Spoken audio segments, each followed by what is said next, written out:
오늘 말씀은 요한복음 14장 22절로부터 31절까지 말씀입니다. 함께 읽겠습니다.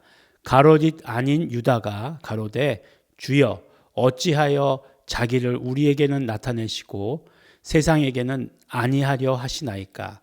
예수께서 대답하여 가라사대 사람이 나를 사랑하면 내 말을 지키리니 내 아버지께서 저를 사랑하실 것이요 우리가 저에게 와서 거처를 저와 함께 하리라.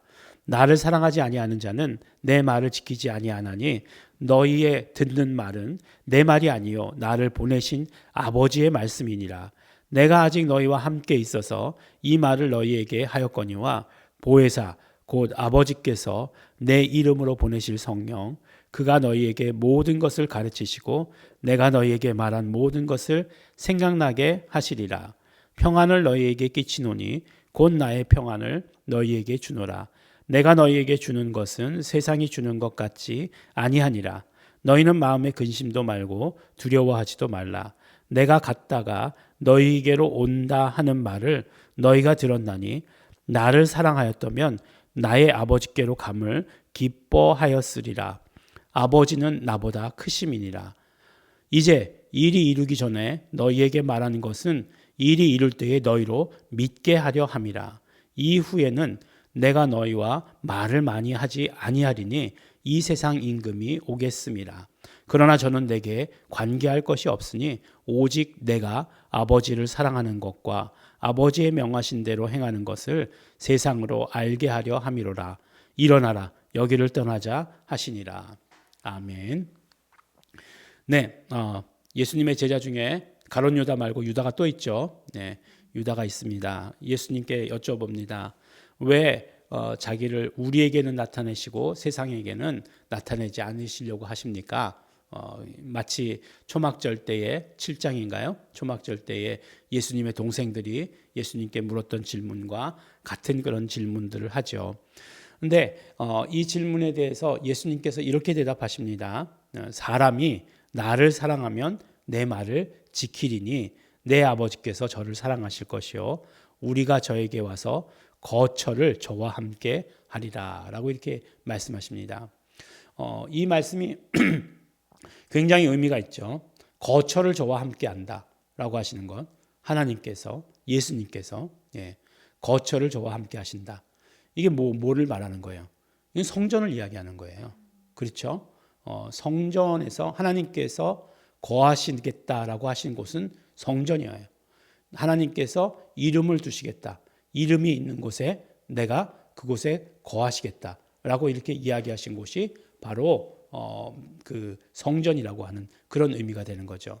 그러니까 바로 사람이 나를 사랑하면 내 아버지와 예수 그리스도께서 함께 거하시는 것을 경험하게 될 것이다. 우리 어제 말씀에서도 나왔잖아요. 아버지께서 내 안에, 내가 아버지 안에, 너희가 내 안에. 이게 뭐예요? 상호 거주잖아요. 거하는 거잖아요. 그 거하는 것이 어떤 의미예요? 그렇죠. 그 안에서 성전의 완성이 이루어진다라고 하는 것을 그런 측면으로 볼 수 있는 거죠. 그래서 구약은 성전 중심이었잖아요. 그 성전 중심이라고 하는 건 결국 이름 중심이었다라고 이렇게 얘기할 수 있는 거예요. 그런데 그 이름 중심이 예수 이름으로 말미암아 완전히 우리에게서 이루어지는 것을 말씀한다라고 이렇게 말씀하고 있습니다. 근데 예수님께서 여러 가지 말씀을 하시죠. 이제 오늘도 또 이제 성령에 대해서 말씀을 하시는데 맨 마지막 절 말씀에 이렇게 얘기하고 있어요. 이제 말을 많이 하지 않겠다. 왜냐하면 이 세상 임금이 올 것이나 그는 나와 관계할 것이 없다. 전혀 근접도 못한다는 얘기죠. 접근도 못할 것이다. 오직 내가 아버지를 사랑하는 것과 아버지의 명하신 대로 행하시는 것을 세상으로 알게 하려 합니다. 라고 이렇게 말씀하세요. 그러니까 결국에는 예수님께서 맨 마지막에 결론처럼 세상에 알리시는 것은 무엇이죠? 내가 아버지를 사랑하는 것, 그리고 아버지의 명하신 대로 행한 것, 그걸 세상에 알게 하겠다. 그렇게 얘기하는 거잖아요. 그것을 알리시겠다. 그렇게 말씀하시는 거잖아요. 그래요. 그러니까 예수님께서 알리시고자 하셨던 것은 뭐죠? 결국은 예수님이 하나님을 사랑하신다는 사실. 그 사실을 알리시는 거죠. 오직 내가 아버지를 사랑하는 것과 아버지의 명하신 대로 행하시는 것. 그럼 순종이죠. 순종인데 이제 처음에 얘기하셨던 것, 먼저 얘기하셨던 것이 바로 사랑이에요. 사랑. 그리고 사람들에게도 뭐라고 얘기합니까? 나를 사랑하면 내 계명을 지킬 것이다 라고 이렇게 이야기하시는 거예요. 그러니까 결국은 말씀하신 것이 무엇이냐면 예수님께서 아버지를 사랑하신 것 같이 너희들도 나를 사랑해야 된다라고 하는 것을 말씀하시는 거죠. 그러면 그 다음 일은 아주 뭐 일사천리로 움직이게 된다라고 얘기하는 거죠. 사랑하기 때문에 하는 그런 모든 일들은 수고롭지 않죠.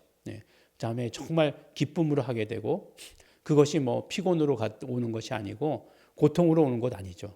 기쁨으로 오고 즐거운 곳으로 오게 되는 것이죠. 그 아주 그 어느 철학자의 얘기를 들었어요. 인간이 가장 만족을 느낄 때가 언제냐? 인간이 가장 만족을 느낄 때가 다른 사람을 위해서 일했을 때가 가장 만족을 느낀다라고 이렇게 얘기해요. 그래서 요새 보니까 저 어떤 사람이 저에게 그렇게 얘기하더라고요. 올해는 자기가 목표한 바를 다 이뤘다고 이렇게 얘기하더라고요. 그러면서 뭘 목표했냐고 그랬더니만 이제 그 무슨 그런 기부금을 받는 그런 단체가 있지 않습니까? 근데 이제 기부금을 받는 단체들도 투명하지 못한다는 거예요. 그래서 무슨 뭐 Save the Children 뭐 초록 뭐라고 얘기하는데 뭐 이렇게 얘기하는데 뭐 어떤 데는 무슨 사고가 있었고 재정적인 사고가 있었고 그러니까 그런 데는 안 내겠다는 거예요. 그리고 지금까지 한 번도 몇 년이나 됐는데 사고가 없었던 그곳에 내가 기부한다라고 이렇게 얘기하더라고요. 그러면서 내가 정했던 그 액수를 기부했다라고 이렇게 얘기하더라고요. 굉장히 하여간 자랑스럽게 저에게 얘기했어요. 저는 어떤 생각이 들었겠습니까? 하나님께 드렸으면 더 좋았을 것을 뭐 그렇게 그냥 생각만 하고 입으로 내진 않았습니다. 뭐 저희가 그렇게 친한 사람이 아니었기 때문에 그래서 어느 뭐 재단에다가 장학금 이렇게 뭐 내가 돈 많이 벌어서 이렇게 내면 굉장히 마음 뿌듯해하고 그래요. 만족이 제일 높다는 거예요. 제일 만족이 높다는 거예요. 그런데 그 모든 것들이 우리는 어떻게 해야 된다고요? 나는 그 사람들이 만족하듯이 예수님께 뭐 드렸으니까 돼. 이게 아니라는 거예요. 우리는 예수님을 사랑하는 자가 되어서 해야 된다라고 말씀하시는 거예요. 주일 예배 때 가운데서도 우리가 말씀 나눴죠. 우리가 마지막까지 예수 그리스도를 기다리는 그 힘이 무엇이겠는가? 그 힘이 무엇이겠는가? 그 힘은 예수님을 사랑하는 것이에요. 예수님을 사랑하는 것이고 사랑은 또 일방적이지 않죠. 내가 사랑하는 만큼 사랑받는 것을 경험하는 거죠. 그래서 그것이 우리가 예수 그리스도 다시 오실 예수 그리스도를 기다리는 힘이라고 하는 것을 우리에게 말씀해 주셨잖아요. 그래서 우리 예수님을 그렇게 기다리는 거죠. 그래서 이 모든 일들에 대해서 보혜사가 오시면, 근데 보혜사가 어떻게 오세요? 어제 말씀 가운데 또 다른 보혜사라고 말씀하시더니 오늘은 뭐라고 말씀하시냐면 내 이름으로 보내실 성령 이렇게 말씀하세요. 그러니까 그 성령님도 결국은 이름 안에서 이름을 가지고 오신다라고 이렇게 얘기하시는 거예요. 그러니까 아버지께서 예수 그리스도가 오실 때 아버지의 이름을 주셨어요. 요한복음에서는 내게 주신 아버지의 이름 이렇게 얘기하고 있고 빌립보서에서는 그를 지극히 높여 모든 이름 위에 뛰어난 이름을 주셨다라고 이렇게 말씀하고 계시지 않습니까?